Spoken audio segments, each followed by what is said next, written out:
Could Notre Dame be in the market for a quarterback in the transfer portal this spring? And which young players are poised to break out this season? Plus, is Micah Shrewsberry already on the hot seat in year two? We're tackling the biggest questions on today's mailbag.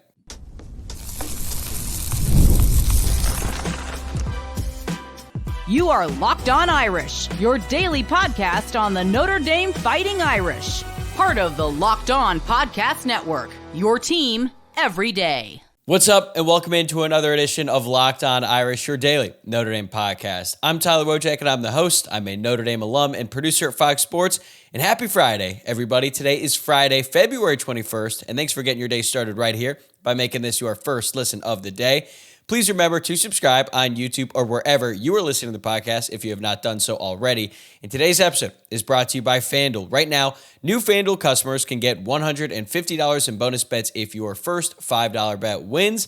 And since it is Friday, we are diving into your biggest questions about Notre Dame football and men's basketball. Thanks to everyone who sent in their questions this week. We've got a lot to get to today. And for those of you who I don't get to, we're going to be doing a lot more of these throughout the season, probably every other Friday. I have something else in the works for those Fridays in between. So I promise I will get to your questions in future mailbags. But I got a ton of questions about the quarterback battle, which is not really surprising. I've talked about it extensively on the show already. I did a 3-part series breaking down the case for and against each quarterback in competition with Angeli, Minchie, and Carr. And guess what? People still want to talk about that. So that's what we're going to lead off with today. Then we're going to break down some key position battles, young players to watch, and the state of the roster heading into the spring. And finally, we have to address Micah Shrewsberry's future and what comes next for Notre Dame men's basketball, because somehow it went from bad to worse this week. We're going to save that for the end. Though. Let's get into our first question, which comes from Milkman Dan 01.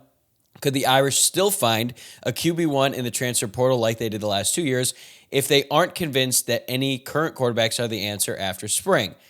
Let's get this out of the way. No, they are not going to look for a QB1 in the transfer portal. And to be honest, it is my understanding that the person who most wanted to get a transfer quarterback is now at USC. So take that for what it's worth. Marcus Freeman and really the entire coaching staff have been adamant that they want to ride with the guys who are in the room right now. And that's how they felt this entire time. Like throughout that period of time when there were those rumors circulating and there was a lot of smoke there that Notre Dame was at least asking around, Marcus Freeman was emphatic in his press conferences that the next quarterback at Notre Dame was already in the room, and I believe that to be true. Now, if Notre Dame at least asked around and wanted to see who out there was in the market, if there was any consideration, that's kind of what they have to do for every single position. But I don't think Notre Dame was as active pursuing specific people. Like the Jalen Milroe thing, I know there was some smoke there, but I just don't think he's all that great. Certainly not as a passer. He's a great runner, and if he came to Notre Dame, they probably would have ran for like 5,000 yards next year, but I don't think that ever had some serious traction. The Quinn Ewers thing never really made a ton of sense because he really quickly bolted to the NFL. It didn't look like he actually entertained the transfer portal at all. So there were those rumors, but I don't think they were ever that legitimate to the point where Notre Dame was actually negotiating with anyone or they seriously were targeting one specific guy. However, there is a situation where they might have to get a transfer quarterback, and I think it's really only one way. If CJ Carr wins this job so decisively in the spring, if they go through these 15 practices and they walk away and it is so obvious that CJ Carr is head and shoulders above everyone else, that Steve Angeli and Kenny Minchie decide it's probably best for them to transfer elsewhere, then in that case, and in that case only, Notre Dame is going to have to go out and get a transfer quarterback, because if Angeli and Kenny Minchie leave, they would only have 2 scholarship quarterbacks in the room, CJ Carr and the early enrollee, Blake Hebert. That's not a really good place to be. If Steve Angeli wins the job, or it seems like he's going to win the job after the spring, I think Kenny Minchie could leave, but CJ Carr is going to wait around. So I don't think they would need to get a backup quarterback in that case. It would just be CJ Carr. So it would only be a situation in which 2 guys leave. And the only situation where I think 2 guys would leave would be if CJ Carr wins the job coming out of the spring. So if that happens, Notre Dame will have to go get a transfer, but it will just be to be the backup. They are not going to look for a QB1 in the spring. I don't even know if that's ever happened. Has anyone got QB1 out of the spring? I mean, I'm sure it's happened in the past, but certainly not any high-profile names. Usually that gets done in the winter cycle. However, that does lead me to my next question. Todd Ziegert, if one of the 3 quarterback transfers, what do you think the chances are of putting Tyler Buckner back in the quarterback room? Buckner could be QB3 in the emergency quarterback if a disaster happened. And this is what Todd is saying. I think they'd be better off with Buckner rather than relying on the unproven Blake Hebert. Todd, I completely agree with you. I think that this is actually going to happen. The issue is Buckner is going to have to play wide receiver throughout the spring because all the QB reps, literally every single one, should be given to the guys who are actually competing for the job. You don't want to put Tyler Buckner in there and then he ends up taking away reps from like CJ Carr or Kenny Minchey just because you're thinking one of those guys will transfer. Let it happen first, and then you can make the move to bring Tyler Buckner back into the quarterback room. Because I think, as I've talked about before, I think it's going to be a two-man race out of the spring with Steve Angeli and CJ Carr. I don't really love the idea of having Blake Hebert as the last option there. So they bring in Tyler Buckner. That's 4 competent quarterbacks in that room. And I know that when Tyler Buckner first rejoined the team, Marcus Freeman was a little bit unsure of how it would work chemistry-wise if they brought back Tyler Buckner into that quarterback room, if the other quarterbacks would feel some type of way. I think that in Buckner's 1 year back, he's made it clear he's one of the best teammates out there. He's willing to do whatever it takes just for Notre Dame football. And even if that means he doesn't have a chance to play, then so be it. Because he's not ever going to get on the field as a wide receiver. It's just not going to happen. He did make a couple plays in special teams last year, so it's clear that they trust him. And I agree, if something happened and a bunch of quarterbacks got injured and they have to bring Tyler Buckner in for a Wildcat-type package, I wouldn't love it. I wouldn't feel super great about it, but I would feel a lot better about that compared to having Blake Hebert go out there as a true freshman. So I like this idea, and I actually do think it's going to happen. All right, this next question is really 2 questions combined into one because they're kind of asking the same thing. So the first one, DA, Domer, and M, do you think the fact that the offensive line and running back rooms are elite gives the coaching staff more flexibility in determining who QB1 will be, and can you envision a situational role for Kenny Minchey, even if he ends up as QB3, assuming he doesn't transfer? So that's the first one. And the second one comes from Jude Smith, 59. As good as the offensive line was during 2024, pass protection was far from elite. I believe that protection is more difficult than run blocking. ND won't have much experience along the offensive line next season, and I can see this being a factor in Den Brock's choice for QB1. What are your thoughts? So basically, how does the supporting cast impact the quarterback decision? I'm basically summarizing those 2 questions in a pretty brief question, but hey, I appreciate the input. I think the offensive line is going to be elite. So I disagree with Jude Smith here on the idea that they won't be experienced because Billy Schrauth, Emil Wagner, and Anthony Knapp are all returning starters. And even though Charles Jagasaw and Ashton Craig have not played as much, they might be the most talented of any of those guys in the group. But I think the fact that the offensive line is so good, I mean, I think it could be one of the best in the entire country.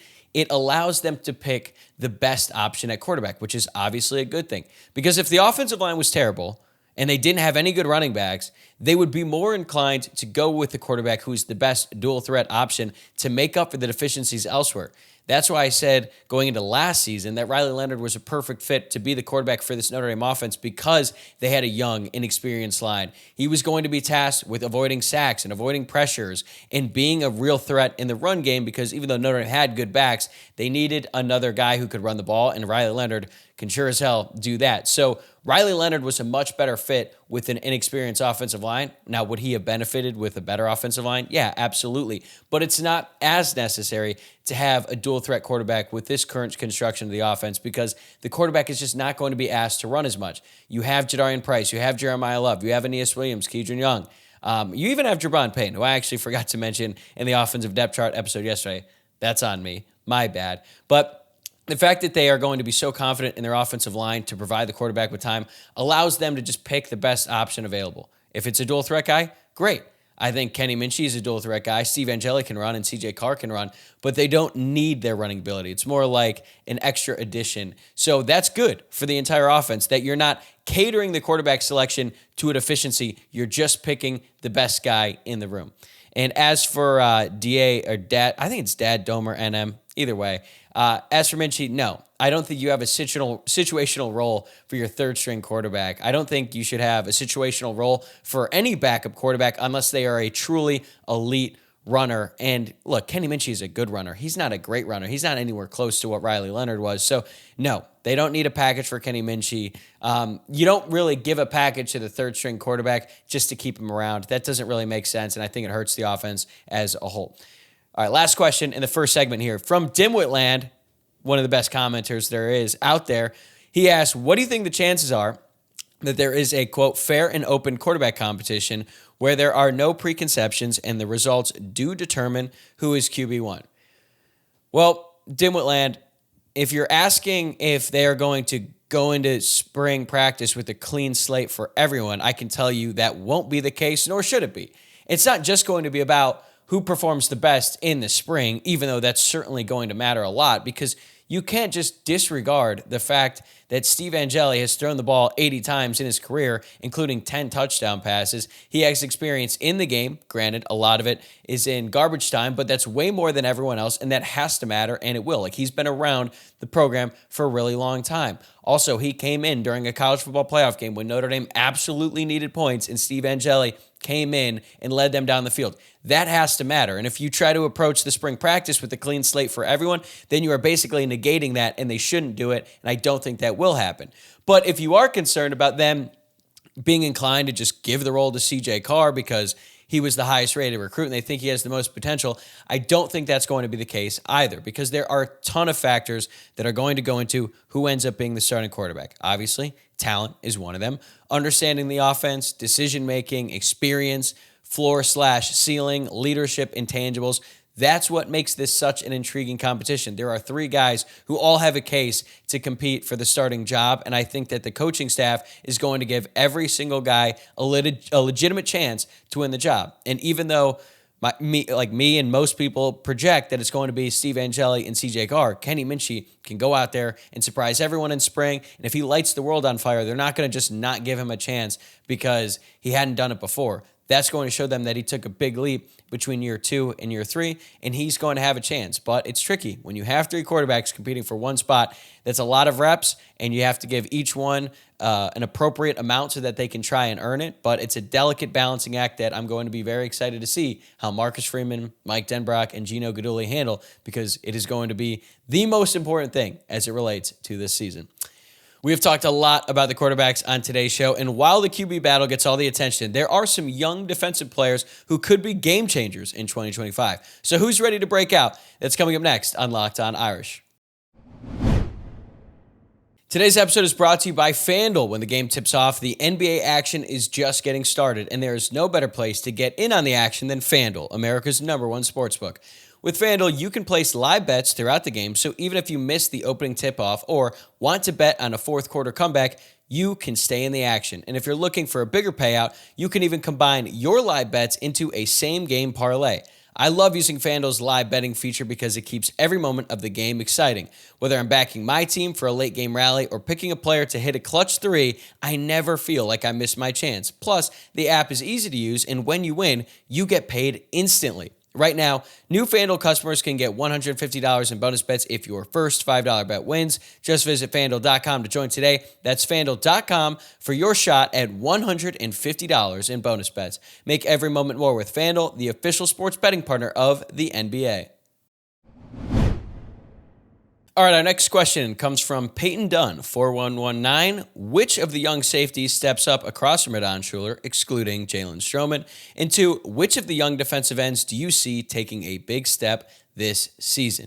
All right, let's get to the first one. The safeties. This could be Luke Talich's time to shine. He's been a good special teams player so far the past 2 years, but I think he could come in and be a strong rotation guy, because I've been on record saying that I think Jalen Stroman, if he can stay healthy, could be a very good player at the back end of this Notre Dame defense. He missed basically all of this past season for Virginia Tech with a shoulder injury, but they were talking about him as a potential day 2 NFL draft pick prior to that injury. I do have some concerns about shoulder injuries and their ability, or just their knack of showing back up. But if he can stay healthy, Schuler and Stroman make a great 1-2 combo, but you need more than just 2 safeties, and that's where I think Luke Talich comes in. I think he's got amazing measurables. That's a big reason why they got him. I love the fact that he had offers from other schools, but he bet on himself as a high school recruit and said, even though Notre Dame is not offering me a full scholarship, I'm going to earn it. That's exactly what he did. I thought his instincts that he showed on that interception return for a touchdown against Florida State, They were awesome. I understand that as Florida State and Notre Dame was just beating the hell out of them, but that was a really impressive play, and I think that the way that his teammates reacted on the sideline shows you how much they appreciate him and how happy they were for him in that moment. That tells you how great of a teammate he is. So I think he's going to be a factor on this defense. He's going to be a rotational guy. Unless someone gets hurt, maybe he steps in to be a starter. But the staff is also very high on Tay Johnson. He missed some of his freshman season due to an injury, but he did redshirt, and I think that going into this season, he could be a guy who takes a big leap going into year two. He was a big recruit coming out of high school from Indiana. That was a big pickup. No one really expected him to make much of an impact his freshman year, but I think now going into his second year, he can make some plays. Kennedy Urlacher had maybe one of the greatest garbage time performances of all time against Purdue. And yes, I understand it was Purdue, but wow, he was flying all over the field, making some big hits. And you're thinking, oh yeah, that's Brian Urlacher's kid. He probably knows a thing or two about football. So I think he's probably like a year away from being physically developed enough to be a big-time player on the defense, but maybe he starts to be a little bit more active on the defense because he made some plays on special teams for sure. Like in that game against Louisville, when Jordan Faison and company, when they went after that kick, Kennedy Urlacher was right there to recover it. So I think he is going to have more of an impact, still probably on special teams, but I think he's going to get some reps at safety as well. As for the other guys who've been around, just haven't heard much at all about Ben Minnick. I don't know where he falls in all of this. I think Tabron Benny Powell is still a ways to go because he also was dealing with an injury last year. But if you're looking at the true freshman who can make an impact, I mean, Jaden Blair is a physical freak. He's 6'5", has absurd length. He's definitely going to contribute as a freshman on special teams. That's one of those guys who are like, he's going to get on the field right away. Maybe not so much on defense, but he is going to be a factor for this team. I'm just not sure if they're ready to throw a true freshman back there at safety. Now, as for the defensive ends, I think by this time next year, we're going to be talking about Bryce Young as a superstar. We saw flashes his freshman season, but he could be the best edge rusher at Notre Dame since Stephon Tuitt. I know that's really high praise, but you think about it. When Notre Dame first got him to commit when he was in high school, he was like a high 3-star. Nobody was really talking about him. Then he played a senior year of high school, and then by the end of that year, he was a 5-star, one of the top recruits in the entire country. When he showed up on campus, you're thinking, wow, that looks like an SEC defensive end. That looks like, honestly, a Division I basketball player because he's so tall and he's so long at 6'7". And as the season went on, I mean, he played a little bit early. By the end of the season, I mean, we're talking about Indiana college football playoff. He comes in, makes a huge sack. Kirby Smart, the head coach of Georgia, is talking about who is number 30. He shows up on film, and I think that the fact that he improved as much as he did throughout the season means he's prepared to take an even bigger leap in his second year, one where he's probably going to be getting a lot more playing time, even though he plays the same position as Joshua Burnham, and I think Burnham is really good. But I really think if you look at what Stephon Tuitt did as a freshman, it's actually pretty comparable to Bryce Young. Stephon Tuitt finished his freshman year with 30 tackles and 3 tackles for loss. Bryce Young finished his freshman year with 23 tackles and 3 tackles for loss. Now, we should point out that Bryce Young played in more games than Stephon Tuitt, but then in Tuitt's sophomore year, he had 47 tackles and 12 sacks and basically led that defense in 2012 was a big reason why they made it to the national championship, as well as Lewis Nix, Capron Lewis Moore, Manti Te'o, everyone else. But Stephon Tuitt, in terms of overall talent, I mean, he ended up having the best NFL career of anyone on that defense. We'll see about Bryce Young. It feels a little bit premature to already put him in like Stephon Tuitt range, but I think he could be that guy. And plus, Logan Thomas is a guy that I've been high on since he was in high school. Saw him play a lot during his senior year at St. Ed's. I didn't expect him to play at all during his freshman season. I thought physically he had a long way to go, but he made an impact. And with Boubacar Traore and Jordan Botelho coming off very serious injuries, they're going to need Logan Thomas, especially early on in the year. And I think that he could take a big leap going into his second year. Next question, J. Russ 4. I've seen rumors that Jason Onye is going to be back with the team, but has some work to do, if this is true. How do you think this affects the defensive line room, and does it affect your opinion on how it should be addressed in the portal? I have heard that as well, and right now it does seem to be the expectation that Jason Onye is going to be on the team this fall. I don't know how it's going to work in the spring, and honestly, I don't really know what the situation is with Jason Onye because right now it's kind of all rumors, but once Marcus Freeman comes out and talks about it publicly, which I'm sure he will, I think he actually has a press conference here coming up next week. Once he talks about it, then we can start talking about it as like a matter-of-fact thing. But if Onye is back, that is a huge boost for the room because they just need more bodies in there. Like I like Dawson and Rubio as the starting defensive tackles with Donovan Heinisch, potentially Jason Onye, and Elijah Hughes working in. Would be nice to see a guy like Sean Sevillano Jr. make a leap because no one is as big as him. I mean, he is just so wide. They need that kind of size in the middle of that defense. But whether or not Jason Onye plays, even though it would be a huge boost to the defensive line room as a whole because he is a good player and was surging last year before he left the team, I still think they need to be very aggressive in the transfer portal because they need another starter at defensive tackle, in an ideal world, a starting caliber player to go along with Dawson or at least compete with Rubio. And Onye is not going to start. Like, he's really good. He's not that good just yet. Plus, given what happened this past year, I don't think you can rely on him. You hope for the best. I hope for Jason Onye that he is there for the full season, has a great year, and everything works out for him. But considering last year in a situation where this team was on a run to the national championship, they had bodies dropping left and right in the defensive line, and he wasn't around. Like, there is always a chance that could happen again. We just have to accept the reality of the situation. So you be aggressive as you possibly can in the transfer portal. Try to get another starter. If you can't get another starter, get like a Chris Smith level player, the guy that got from Harvard a couple years ago. And then if you get a guy like that and Jason Onye comes back and he plays a full year, that's a great thing to have, right? You can never have too many great players in the defensive line room. So it's a big boost, but Notre Dame should still be very aggressive in the portal.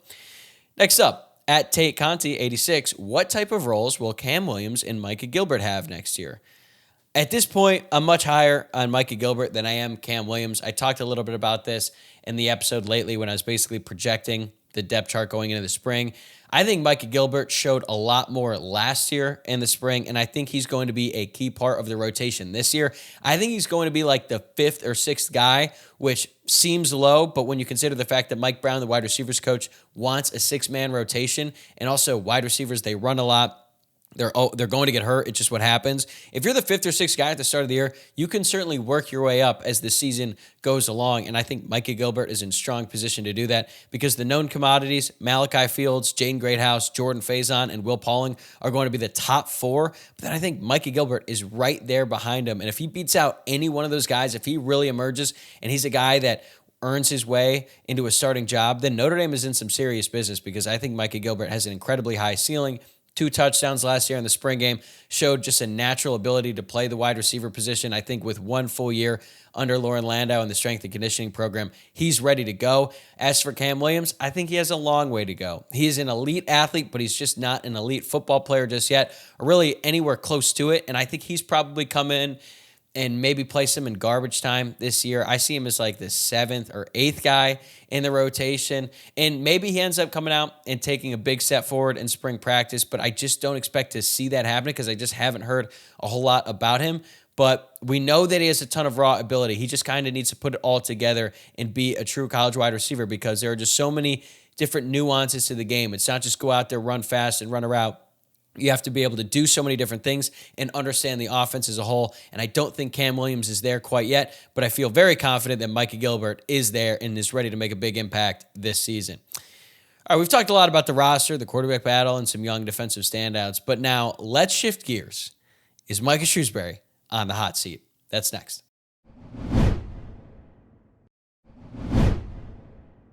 Okay. Bob Feeney asks, when is it fair to start seriously questioning Micah Shrewsberry's future as the head coach of Notre Dame men's basketball? Right now, Bob, it is dark right now with the Notre Dame men's basketball team. They got ran off the floor on Wednesday night to SMU. And I understand that SMU is a good ACC team. They're much improved, but like, come on. It's at home. They were down by 30-plus points at one point, and it was just embarrassing. Like, the football team was there. Marcus Freeman was there. Credit to Freeman. He stuck around for the entire game. But that was just an embarrassing effort, especially on the heels of Micah Shrewsberry's rant in that press conference where he's calling out the fans and he's saying, don't give up on the players. Like, sometimes in those situations, even though I didn't agree with the way that Shrewsberry handled it, when he has those kinds of tirades, and this goes for all coaches as well, usually it's about sending a message to the players in the locker room to kind of, hey, wake your ass up a little bit. That did not happen. So not only was this an embarrassing loss on its own, you add into the fact that it was just a couple of days removed from that rant from Shrewsberry. It is just so bad because the team was not ready to play. And at this point, it's like, how does this team continue to go backward? And I understand that he inherited a very, very bad situation, but there have been zero indications this season that it's going to get any better. And for the record, if you're new to the show, when I started doing this Locked On thing, it was like February a couple years ago, and there wasn't a whole lot going on. When Bray decided to resign, that was like one of the first things that I really covered on the show. And then Micah Shrewsberry, I was all over that. As soon as he became a candidate, I got really excited about him, the prospect of him coming back to Indiana, being the head coach of Notre Dame men's basketball. I thought it's going to take 2 years. It's going to be rough, but in year 3, this is going to be a tournament team. Everything is going to be headed in the right direction. And if you go back to this past offseason, it really felt like things were trending in the right direction. They finished last regular season strong. They got a really good recruiting class coming in. They got a 5-star in Jalen Harrelson. Like, they had all this momentum going into the year. And even though we didn't expect them to be a lock to make the tournament, we at least expected them to be competing as like a bubble team at this point in the season. That's not the case at all. It is so bad for men's basketball. It's a lost season, and it's only going to get worse because who's going to stick around on this team? Like, yeah, the freshman class that's coming in is exciting, but who are they going to be playing with? Because Marcus Burton could and probably will leave, because I don't really think he's got a ton of great potential in the NBA, just given his size, but that's an elite college basketball player, and I bet Duke, North Carolina, Louisville, Kentucky, all of the best programs in the country are going to want Marcus Burton, and they're going to be willing to pay for him. So if you're Burton, even though you're a local kid, like, what incentive is there to stay at Notre Dame when it looks like they're going backwards? You're probably not making as much as you could at some of these other blue blood programs. So he could leave. Tay Davis. I mean, who knows what guys are going to stick around and what grad transfer is going to want to jump into this situation, even if they get paid a little bit money. Like, it is just not good. And I'm not saying that Micah Shrewsberry should get fired. Part of the reason is they signed him to a long-term contract, so the buyout would be crazy. It would be really bad to fire him at this point in time. I don't think that's going to happen. But there's just going to be so much pressure on him going into year 3. Like, he has to have a winning season next year at minimum. They really need to be competing for an NCAA tournament berth if there's any real significant progress, because it's year 3. By the time you're in year 3 in college basketball, you cannot be blaming what you inherited, because look at what Pat Kelsey just did at Louisville. I don't think people understand just how truly bad it got with the Louisville basketball program as recently as last year under Kenny Payne. Kenny Payne is the worst coach ever. I don't think that's hyperbolic. He's literally the worst coach I have ever seen in my lifetime, and arguably one of the worst coaches in sports history. If you want to, I'm sure someone can find someone worse if you look back, because history's been it's been going on for a long time now. But he was that bad. Torpedoed a very storied basketball program at Louisville in a city that cares so much about it. I know because I'm from there. And they turned it around in 1 year under Pat Kelsey. That not only are they going to make the tournament, they're going to be good. Like, they're going to have a chance to make a run. And that coach came from College of Charleston. And yeah, sure, Louisville, the investment in the basketball program is more than it is at Notre Dame. I get that. SMU, their coach, first year with the program. So next year, there are going to be no excuses for Micah Shrewsberry. They're going to be his guys, because I think a lot of the guys from the previous regime are going to leave, and there's no excuses. So he is absolutely on the hot seat. I'm not saying they're going to fire him after this season, but there's going to be a ton of pressure on him next season, and if he doesn't right the ship next year, then Pete Bavacqua is going to have a real serious decision to make, and it might be the first big one that he's ever had to make since he became the athletic director at Notre Dame. All right, next one. We're going to stay on Shrewsberry for a second here. Voluntary Joel 41. Coach Shrewsberry and Rob Ryan, the new defensive coordinator at USC, just had some real interesting press conferences. Rank a few of your favorite WTF/cringe press conferences of any sport. This is a good one. So recently, the Liam Cohen Duval thing was really strange when he was introduced as the head coach of the Jacksonville Jaguars. That was one of those clips you see on social media and you immediately think is this AI? Is this Centel? Nope, this is real. And then you watch it again, you're like, all right, I'm going to put my phone away. I never want to see that again. Unfortunately, it was all over the internet. I couldn't stop seeing it for several days. So that's up there, but that's also recency bias. That's not like the worst thing ever. When Adam Gase was introduced as the new head coach for the New York Jets, that was just weird. The way his eyes were just like so big and he was like looking around the room. Like, I understand guys get nervous in those situations, and just because you're a good football coach does not mean you're a good public speaker, especially at a press conference type setting. Like, I have empathy for those guys, but man, that was bizarre. It looked like he was on drugs. The Mike Gundy, I'm a man, I'm 40, was so over the top and so ridiculous. And when you watch those videos now, it's kind of crazy that he's still at Oklahoma State all these years later, and it seems like they've been trying to get rid of him, but he kind of just has so much leverage there. And now I'm not going to pretend like I fully comprehend what's going on down there in Stillwater, but that was all time. I know everyone's fan favorite, Brian Kelly. His press conference after they lost to USC in the season opener last year, where he was like slam the table, that was so fake. Like, that was one of those situations where he was definitely trying to send a message to his players. The only problem was that message ain't coming through, because that was so artificial, but it was also so perfectly Brian Kelly. I couldn't help but laugh at that. So that's up there. In terms of like cringe, like there's one, just trying to keep it on the Notre Dame side.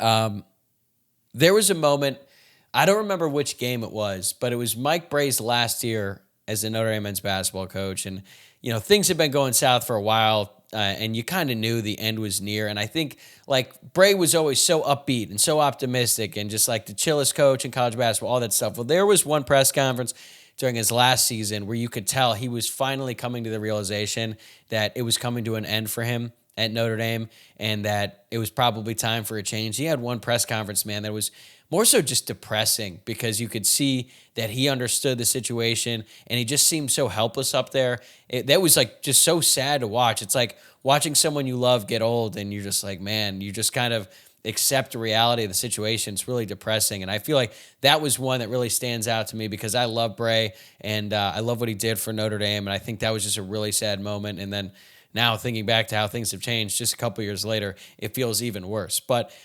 we got a couple more I want to get to here. Evan Slattery has a two-part question. One, should Notre Dame give football players their own housing? Two, do you know what dorms any current or former players are in? So this is an age-old question that used to matter a lot more, because we know that Notre Dame's policy is that student athletes are just like any other students, and they're going to get to live in the same dorm as any other student. It's going to be random. It might have AC, it might not.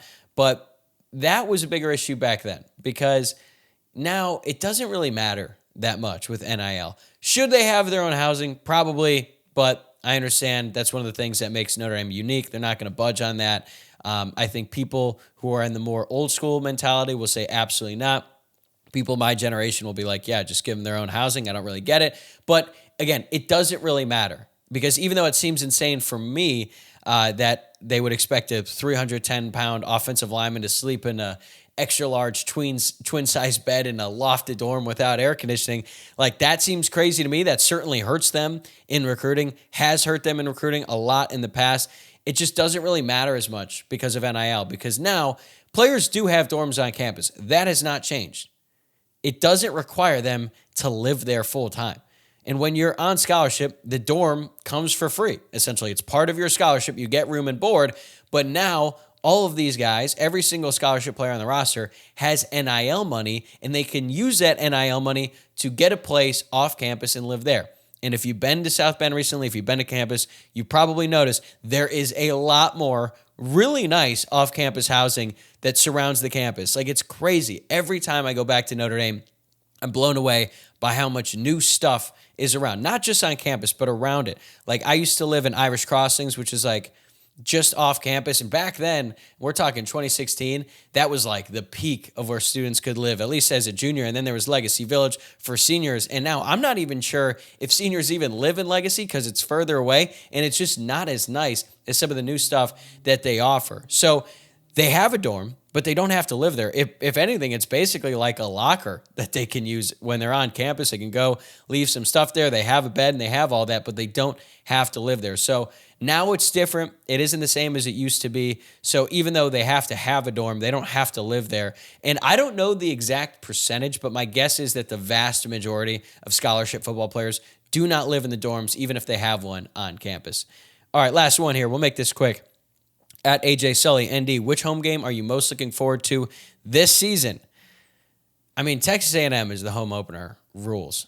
Like, that is going to be an electric environment. But I think that game against USC is going to have a lot of juice now that Chad Bowden left. I mean, he's one of the guys who helped construct Notre Dame's roster. Now he's with the Trojans. He had some choice words in his press conference. And I expect USC to be a lot better than they were these past 2 seasons, partially because they have to be, right? Like, Lincoln Riley is very desperate over there because of how disappointing it's been for them these past couple of years. So I think they're going to be improved this season. And for Notre Dame fans, like, last year's home slate was terrible. Fortunately, the CFP game against Indiana made up for that. But this year, it's a lot better. You've got Texas A&M, you've got USC, you've got other compelling games like a Boise State in there as well. And I'm going to be very interested to see how the environment for the A&M game compares to what it was like for Indiana, because I was at the Indiana game. It's one of the best environments I've ever seen in that stadium. It might honestly be the best. Now, I wasn't there for the Bush Push in 2005, but it was incredible. So then to follow that up, the very next home game, not season opener, home opener against Texas A&M, that's going to be awesome, but it's so early on in the season. I wonder if fans are going to have the same level of juice and same level of energy for a game that's like in September compared to an elimination game, the first ever college football playoff game. I don't think it's going to be quite the same because you can't replicate those stakes, but it's going to be an awesome environment. Notre Dame, their win over Texas A&M last year was awesome. I was there. One of the coolest venues I've ever been to. Now Notre Dame has to deliver and show all the Texas A&M people that, hey, we do football in South Bend pretty well too. Should be a lot of fun. But that is going to do it for this episode. That is another week of Locked On Irish in the books. By the time you're listening to this, I'm going to be skiing down Mammoth Mountain. So say a prayer that I don't hurt myself because I've only gone a couple times in my life. But I love doing it. Hopefully after this weekend, I'm going to be a lot better. But I will not be back until late Sunday night. So I will not have another new episode out until Tuesday of next week. So if any news breaks between now and then and you don't hear from me, it's because my phone is on Do Not Disturb in the mountains. Finally get to take a little bit of time off after the season. But thank you for tuning in all week. Please subscribe on YouTube or wherever you are listening to the podcast. And if you enjoyed the show today, please give this video a like if you're watching on YouTube, or rate the show 5 stars and leave a review if you're listening to the podcast. Have a great weekend, everybody. I'll see you Tuesday.